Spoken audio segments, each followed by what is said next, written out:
오늘 함께 나눌 말씀의 제목은 고맙고 감사하신 하나님입니다. 여러분, 세상에서는 돌이킬 수 없는 것 세 가지가 있다고 합니다. 첫째는 입 밖으로 나간 말이라고 합니다. 한번 내뱉어버린 말은 다시 주워 담을 수가 없죠.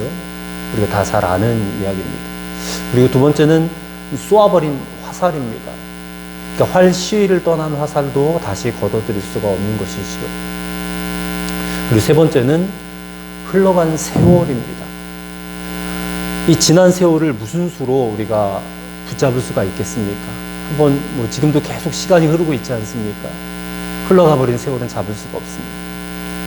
그런데 여러분, 흘러간 세월을 붙잡을 수 있는 하나의 방법이 있습니다. 그것은 바로 반성이라는 방법을 사용하는 길입니다. 반성. 지나간 세월에 내가 무엇을 얻었고 무엇을 잃어버렸는지 이 반성을 통해서 낱낱이 살펴보는 것입니다. 그래서 얻은 것에 대해서는 감사를 드리고 잃어버린 것에 대해서는 회개하고 또 고쳐나갈 때에 그것이 세월을 붙잡는 것이 된다라는 것입니다. 2024년이 벌써 6월입니다. 벌써 반년 정도 이렇게 시간이 흘렀습니다.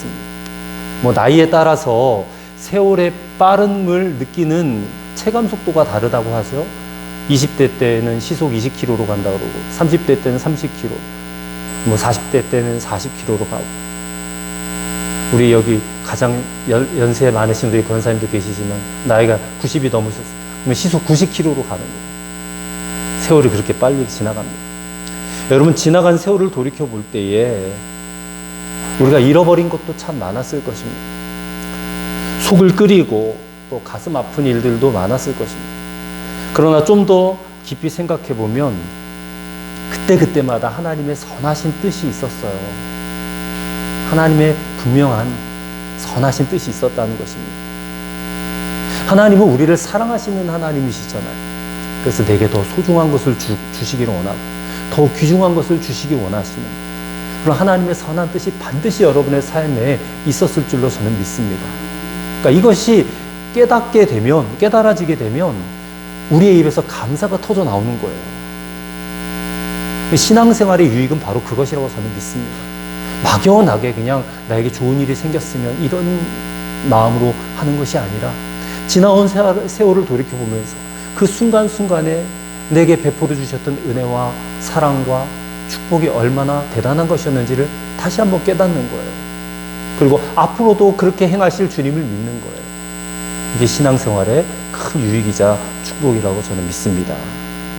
그래서 저는 오늘 말씀의 제목을 고맙고 감사하신 하나님이라고 정해보았습니다. 그러니까 가끔 이게 앞에서 대표 기도하시는 분들이 장로님이나 권사님들이 고맙고 감사하신 하나님 아버지 하고 이렇게 부르지 않습니까? 근데 저는 가끔 이제 그런 기도를 들으면서 좀 너무 형식적인 멘트 아닌가 이런 생각이 들 때가 있었어요. 고맙고 감사하신 하나님이라고는 하는데 도대체 뭐가 그렇게 고맙고 감사한가? 정말 마음을 다해서 하나님께 감사하는 그런 마음으로 저렇게 기도를 하는 것인가? 그런 생각이 들 때가 있다는 것입니다. 감사함의 대상으로서의 하나님, 그 하나님을 여러분은 얼마나 깊이 알고 계십니까? 그 하나님께서 여러분의 삶에 오늘도 어떤 일을 행하고 계신지 그것을 날마다 느끼고 사십니까? 자, 오늘 본문의 말씀 읽었는데 좀 길지만 오늘 본문 속에서 우리는 그런 하나님을 만날 수가 있습니다. 그것을 오늘 발견하실 수 있기를 간절히 바랍니다. 그럴 때 오늘 우리가 고맙고 감사하신 하나님이라고 고백을 드릴 때에 그 입술의 고백이 진정한 고백이 되어질 줄로 저는 믿습니다. 자, 본문이 뭐라고 말씀하시는지 우리에게 보여주시는 그 하나님을 한번 살펴보도록 하겠습니다. 첫째로, 하나님은 당신을 사랑하는 자를 끝까지 책임져 주신 하나님이라는 겁니다.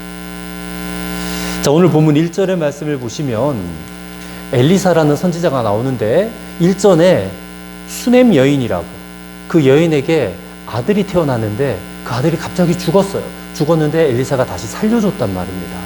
물론 하나님이 살려주셨지만 그 아들을 다시 살려준 수넴 여인에게 이렇게 말합니다. 이 땅에 지금 7년 동안 흉년이 올 거예요. 기근이 올 거니까 다른 나라에 가서 살다가 와라. 그렇게 얘기를 합니다. 수넴 여인이 또 엘리사의 말을 잘 들어요. 그래서 그 말을 따라서 온 가족이 함께 블레셋 땅에 잠깐 가서 7년을 살게 돼요. 자, 하나님께서는 이렇게 당신을 사랑하는 자들을 때로는 닥쳐오는 재난에서부터 피할 수 있도록 인도하신다는 겁니다. 수넴 여인이 얼마나 하나님을 사랑하는지 그 앞에 열왕기하 한 6장, 5장, 6장 거기를 한번 읽어보시면 잘 알 수 있을 거예요. 그리고 열왕기하 4장에도 이런 이야기가 있었습니다. 이 수넴 여인이 하나님의 사람 엘리사를 정성을 다해서 섬겼어요. 지극정성을 다해서 섬겼어요. 또 엘리사의 사역을 위해서 얼마나 큰 배려를 했는지 이미 우리가 보고 왔습니다.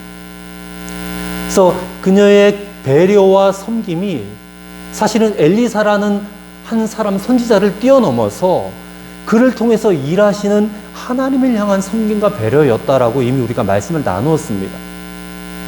그러니까 그만큼 하나님을 사랑했다는 거예요, 이 여인이. 그런 여인에게 하나님은 피난처가 되어주시고 피할 바위가 되어주신다. 그것을 우리가 보는 겁니다. 다윗이 바로 그런 사람 아니었습니까? 다윗은 정말 하나님 많이 사랑했거든요. 그가 하나님을 사랑한 흔적이 시편의 구구절절 소개가 되고 있어요. 그래서 그 하나님을 사랑하는 그 마음을 담아서 시편을 썼는데 다윗의 시편 가운데 정말 많이 등장하는 말이 뭐냐? 나의 피난처 되신 하나님. 이런 표현이 많이 나와요. 하나님은 나의 피난처가 되시고 내가 그에게 피하면 그게 나에게 복이 있다, 복이 된다라고 고백을 해요. 자, 그렇게 해서 블레셋 땅에 7년 동안 피해 갔다가 다시 고향으로 7년 만에 돌아왔는데 돌아와 보니까 본래 자신의 집과 전토, 땅이 있었는데 그것을 누가 지금 대신 거기서 땅을 차지하고 있는 거예요. 그래서 3절의 말씀을 보면 여인이 그 땅을 찾고자 해서 왕에게 상소를 합니다. 하지만 그 땅을 차지한 사람들은 7년 동안 자신들이 그 땅을 차지하고 경작을 했기 때문에 돌려주려고 하지 않는 것 같아요. 그래서 왕에게 가서 그 땅을 되찾기 위해서 상소를 해요. 근데 하나님은 정말 놀라우신 분이십니다. 이 수넴 여인이 왕에게 상소하러 왕을 만나러 가기도 전에 왕에게 먼저 누구를 보내시느냐? 엘리사의 사환이었던 게하시를 먼저 보내요. 그래서 먼저 작업을 하세요. 작업을. 자, 왕이 찾아온 게하시와 대화를 하는데 이 대화 속에서 엘리사의 행적과 놀라운 이야기를 합니다. 그때 무슨 이야기를 했냐면 이 수넴 여인의 아들이 죽었는데 엘리사의 기도로 다시 살아났다. 그 이야기를 왕이 듣고 감동을 받아요. 근데 그때 마침 타이밍에 딱 맞게 수넴 여인이 왕을 보러 들어오는 거예요. 상소하려고. 그래서 게하시가 바로 지금 들어오는 저 여인이 바로 그 여인입니다. 내가 바로 방금 전에 얘기했던, 그리고 그 옆에 있는 아들이 바로 그 아들입니다. 살아난 아들. 그 얘기를 하니까 왕이 너무 감격이 된 거예요. 그래서 왕이 그녀의 모든 이야기를 다 들어주고 그녀가 잃어버린 땅도 다시 되찾을 수 있도록 해주는 겁니다. 여러분, 이게 하나님이 하시는 일이에요. 나보다 먼저 앞서가셔서 그 일을 위해서 준비하고 나를 기다리고 계신 하나님이에요.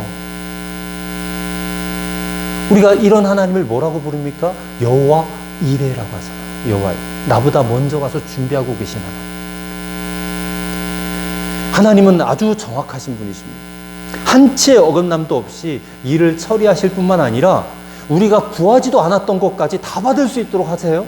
자, 수넴 여인이요, 땅을 찾은 것으로 끝난 게 아니에요. 땅을 찾는 것도 감사한 일이지만 그동안 7년 동안 그 땅에서 이제 경작을 하지 않았잖아요.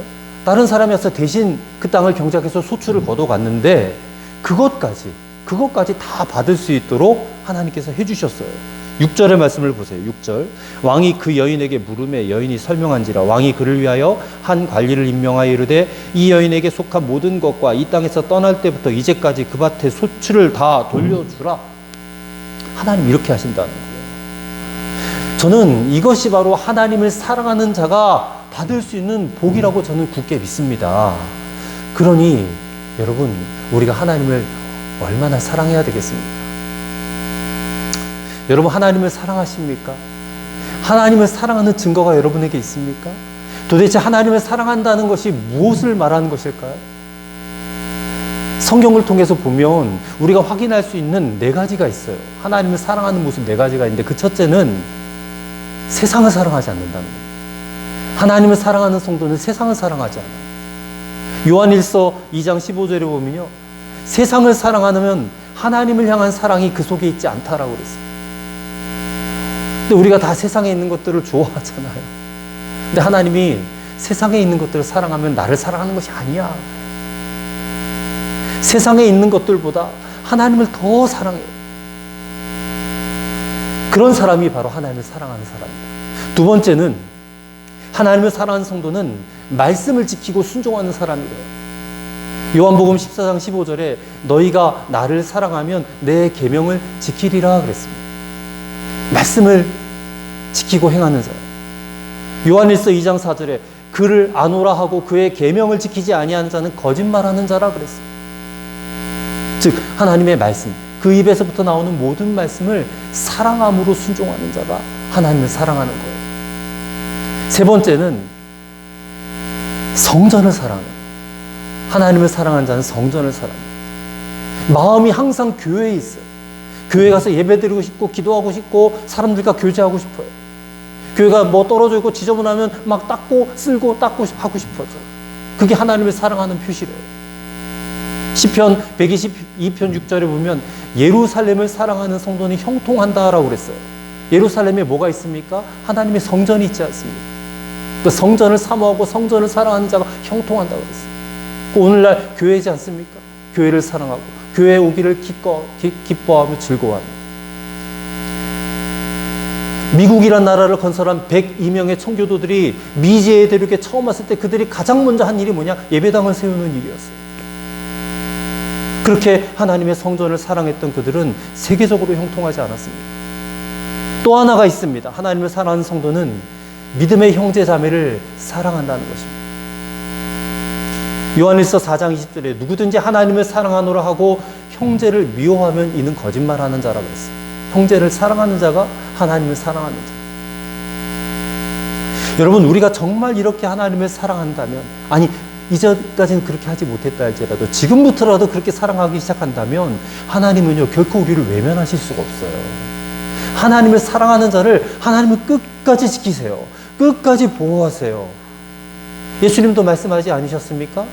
너희가 내 마음을 다하고 목숨을 다하고 뜻을 다하고 힘을 다하여 주 너의 하나님을 사랑하라 그랬잖아요. 사랑하라. 저는 저와 여러분이 그 하나님을 정말 지극히 사랑했으면 좋겠습니다. 반드시 저와 여러분의 인생을 지켜주시고 끝까지 책임져 주시는 하나님을 경험하시게 될 줄로 믿습니다. 그런 하나님이 오늘 본문에 기록이 되어져 있다는 것이죠. 그 다음에 둘째로 하나님 어떤 하나님이냐면요, 우리를 보시고 우시는 하나님. 우시는 하나님. 자, 7절부터 다른 이야기가 나와요. 아람이라는 나라, 지금의 시리아입니다. 시리아라는 나라의 왕이었던 베나닷, 이 사람이 병이 들었어요. 근데 때마침 엘리사가 그 아람의 수도였던 다메섹을 방문하게 됩니다. 아마도 하사엘이라는 사람에게 기름을 붓기 위해서 간 것으로 보여요. 이것은 본래 엘리야가 호렙산에서 하나님께 받은 사명이었는데 엘리야가 이 사명을 감당하지 못했어요. 대신 엘리사에게 이제 이 사명이 이관이 된 겁니다. 그래서 이 하사엘에게 기름을 부으라는 명령을 엘리사에게 전달을 한 것이고 이제 엘리사가 그것을 하는 거예요. 근데 하나님의 사람이 다메섹으로 온다는 소식을 들은 이 아람 왕이요, 지금 자기가 병들었으니까 이 병이 좀 고침을 받을까 하는 마음이 들지 않았겠어요? 그래서 자신의 신복이었던 하사엘을 보냅니다. 보내서 내가 병에서 고침을 받을 수 있을지 여부를 한번 물어봐라. 그래서 하사엘이 엘리사에게 갔어요. 온갖 그냥 귀한 예물들을 들고 이 왕의 병이 낫겠는지를 묻게 돼요. 자, 그때 엘리사가 희한한 답을 합니다. 10절의 말씀을 보십시오. 엘리사가 이르되 너는 가서 그에게 말하기를 왕이 반드시 나으리라 하라. 그러나 여호와께서 그가 반드시 죽으리라고 내게 알게 하셨느니라. 희한한 답이죠? 반드시 나으리라? 근데 반드시 죽으리라. 이게 무슨 말입니까? 그러니까 이 왕의 병은, 그러니까 죽을 병은 아니라는 거예요. 그래서 병으로는 죽지 않겠다. 병으로는 죽지 않겠지만 결국에는 죽게 될 것이다. 근데 누구에게 죽게 되느냐? 하사엘에게 죽게 된다는 거예요. 하사엘에게. 그래서 엘리사가 하사엘을 이렇게 쏘아보다가 울어요. 11절. 하나님의 사람이 그가 부끄러워하기까지 그의 얼굴을 쏘아보다가 우니, 여기서 쏘아보았다라는 말은요, 이 하사엘이 당황하기까지 쳐다보았다 그런 의미예요. 당황스러울 정도로. 왜 엘리사가 하사엘이 당황스러울 정도로 쏘아보다가 울었을까? 엘리사가 운 것은요, 자기 백성 이스라엘이 당할 고통스러운 미래를 보고 운 거예요. 앞으로 자신의 나라 이스라엘의 장래에 대한 안타까움 때문에 지금 울었던 거예요. 하사엘이 굉장히 당황했습니다. 내 주여 어찌하여 우시나이까 하고 물어요. 그때 엘리사가 자신이 우는 이유를 이렇게 설명해 줍니다. 12절입니다. 내가 이스라엘 자손에게 행할 모든 악을 내가 알미라. 내가 그들의 성에 불을 지르며 장정을 칼로 죽이며 어린아이를 맺히며 아이 뵌 부녀를 가르리라. 자, 말로만 해도 이렇게 끔찍한 이런 일들을 하사엘이 한다는 거예요. 그러자 하사엘이 뭐라 그래요? 당신의 개 같은 종이 무엇이기에 이런 큰 일을 행하리오리까? 이렇게 말하면서 엘리사의 그 말을 완강하게 부인합니다. 거부합니다. 아마도 하사엘은 자신의 속마음을 엘리사에게 들킨 것 때문에 아마 적잖이 놀란 것 같아요. 하사엘이 지금 마음에 역모를 꾸미고 있었거든요. 왕을 죽이고 내가 왕이 돼야 되겠다. 그런 마음을 갖고 있었는데 그게 지금 들켜버린 거예요. 그러나 엘리사는 13절에 이렇게 말합니다. 여호와께서 내가 아람 왕이 될 것을 내게 알게 하셨느니라. 자, 하사엘이 아람의 왕이 될 것을 알았어요. 그리고 하사엘에 의해서 이제 앞으로 이스라엘 백성들이 얼마나 처참한 일을 당하게 될지 엘리사가 지금 다 보고 있는 거예요. 그래서 하사엘을 쏘아보면서 울었던 것입니다. 실제로 하사엘은 정말 엘리사가 쏘아볼 정도로 잔인한 사람이에요. 그게 이제 9장, 10장에서 계속해서 우리가 보게 될 겁니다. 자, 이 말을 듣고 온 하사엘이 이제 왕에게 다녀온 보고를 해요. 왕이 죽지 않겠다고 하더이다. 그런 다음에 그 이튿날 바로 자신의 마음에 품고 있던 일을 진행을 합니다. 15절이에요. 그 이튿날에 하사엘이 이불을 물에 적시어 왕의 얼굴에 덮음에 왕이 죽은지라. 그가 대신하여 왕이 되니라. 이불을 물에 적셔서 그냥 얼굴을 덮어버린 거예요. 완전히 지식시켜 죽여버린 거예요. 얼마나 잔혹한 인물입니까? 그리고 하사엘이 왕이 되었어요. 35년을 아람을 다스립니다. 근데 35년 동안 그는 남유다 북이스라엘 왔다 갔다 하면서 계속해서 이스라엘을 공격했어요. 그때 수많은 이스라엘 사람들이 참변을 당하고 말았어요. 정말 엘리사가 말한 대로 이스라엘 성읍에 불을 지르고 장정들을 칼로 죽이고 어린아이들을 맺히고 아이 뵌 부녀들의 배를 갈라 죽이고 그런 참혹한 일을 진행했다는 거예요. 이 하사엘은 정말 살인 기계와 같은 인물이었어요. 살인 기계. 그리고 이스라엘을 징계할 하나님의 막대기였어요. 엘리사가 왜 울었습니까? 엘리사의 눈물은 하사엘의 그 악을 보고 운 게 아니라 이스라엘을 향한 울음이에요. 그리고 이 울음은 비단 엘리사만의 눈물은 아니에요. 이것은 이스라엘을 바라보시면서 우시는 하나님의 눈물이에요. 우리가 그것을 봐야 됩니다. 하나님이 이스라엘을 보고 우시는 거예요. 신약에 보면 예수님도 우셨어요. 2번 정도 우셨어요. 한 번은 성전을 보시면서, 예루살렘 성전을 보시면서 우시고, 또 한 번은 죽은 나사로를 이제 살리러 가시면서 우셨어요. 근데 예루살렘 성전을 바라보시면서 우셨는데 왜 우셨느냐? 이 성전이 이제 로마 군대로부터 짓밟히고 황폐하게 되고 완전히 무너지거든요. 그 예루살렘의 장례를 보고 애통해하면서 우셨어요. 예수님께서 이스라엘 온 전역을 다니시면서 복음을 선포하셨어요. 하나님의 나라에 대해서 말씀하셨어요. 근데 그 말씀을 듣고도 백성들이 변하지를 않아요. 여전히 탐욕과 죄악으로 인해서 깨닫지 못해요. 돌이키질 않아요. 그래서 끝내는 비참하게 멸망당할 수밖에 없었던 이스라엘 백성들을 향하여 안타까워서 우셨던 것이 예수님의 울음이에요. 그 울음은 비단 예루살렘에 국한된 것이 아니라 죄로 말미암아 죽게 될 모든 인류, 모든 피조물의 고난까지도 생각하시면서 우셨던 메시아적인 눈물이었어요. 여러분, 지금도 오늘날 세계 도처에서 벌어지고 있는 전쟁들, 저 이스라엘 팔레스타인 전쟁, 우크라이나 전쟁, 가난, 기근, 자연재해, 말도 할 수 없는 그런 인류가 고난받는 상황들을 하나님은 보시면서 눈물을 흘리고 계시다는 거예요. 우리나라는 괜찮습니까? 우리나라의 이 분단된 민족의 현실, 이제 이번 주간에 6.25가 있는데 6.25 참혹한 그 전쟁이 있었던 날, 그런 일이 다시는 이 땅에 벌어지지 않기를 우리가 간절하게 기도해야 되겠지만 이 분단된 현실을 보시고 하나님은 우신단 말이에요. 또 대한민국의 정치와 사회, 또 탐욕의 눈이 멀어버린 이 나라 백성들을 보시면서 하나님은 눈물을 흘리고 계시다는 거예요. 교회는 어떻습니까? 이 땅에 교회가 6만 개, 7만 개 가까이 세워져 있는데 사명을 제대로 감당하지 못하고 썩어질 대로 썩어져 악취가 진동하는 교회, 그런 교회를 보시면서 하나님은 또 눈물을 흘리신다는 거예요. 그리고 이 자리에 예배하러 앉아 계시는 저와 여러분을 통해서, 여러분을 보면서도 하나님은 울고 계세요. 그 실상을 제가 낱낱이 여기서 말씀드리지 않아도 여러분 마음이 느껴지실 거예요. 하나님이 나를 보시면서 우실 거야. 나의 행실과 내 마음의 더러움을 보시고 하나님 우실 거야. 그것이 좀 깨달아지기를 간절히 바랍니다. 그래서 오늘 우리는 예배를 드리지만 정말 우리 마음을 다해서 주님 앞에 나가야 될 줄로 믿습니다.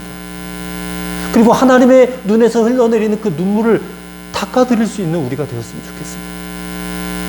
저는 우리가 지금보다 예수님을 더 잘 믿는 삶을 사는 것이 하나님의 눈에 눈물을 닦아드릴 수 있는 방법이라고 믿습니다. 예수님을 지금보다 더 잘 믿으셨으면 좋겠어요. 예수님을 잘 믿지 못하게 만드는 내 이기적인 마음, 탐욕, 탐심, 정욕, 세상의 모든 헛된 죄악들을 여러분 십자가에 못 박아버리셔야 돼요. 그리고 하나님 앞에 내가 정직하게 살기로, 거룩하게 살기로 여러분 결심하고 결단하셔야 돼요. 날마다 날마다. 그렇게 하기 위해서는 성령의 기름 부으심을 구하셔야 돼요. 내 노력은 할 수 없어요. 내 능력으로는 이게 불가능합니다. 성령의 기름 부음이 임해야 돼요. 저는 갈망합니다. 우리 교회가 정말 예수님 한 분이면 충분한 교회가 되기를 바랍니다. 오직 예수님 한 분만 갈망하는 그런 교회가 되어서 하나님의 눈에 눈물을 닦아드릴 수 있는 그런 교회와 그런 성도들이 다 되어지시기를 우리 주의 이름으로 간절히 축복합니다. 끝으로 사랑하시기에 길이 참으시는 하나님, 그 하나님을 우리가 오늘 본문을 통해서 보게 됩니다. 사랑하시기에 길이 참으시는 하나님. 16절부터 말씀은 남유다에 대한 이야기를 잠시 다루고 있습니다. 자, 북이스라엘이 있고 남유다가 있었어요. 남유다에 대한 이야기입니다. 네, 남유다의 당시의 왕이 누구냐면 여호람이라는 왕입니다. 이 왕은 여호사밧의 아들인데 이 여호람에 대해서 오늘 본문은 굉장히 부정적으로 평가를 내려요. 18절입니다. 그가 이스라엘 왕들의 길을 가서 아합의 집과 같이 하였으니 이는 아합의 딸이 그의 아내가 되었음이라. 그가 여호와 보시기에 악을 행하였으나. 그랬어요. 자, 본질이 뭐예요? 왜 지금 그에 대해 부정적인 평가를 내립니까? 그가 아합의 딸 아달랴와 결혼했기 때문에, 우상 숭배자의 딸과 결혼했기 때문에.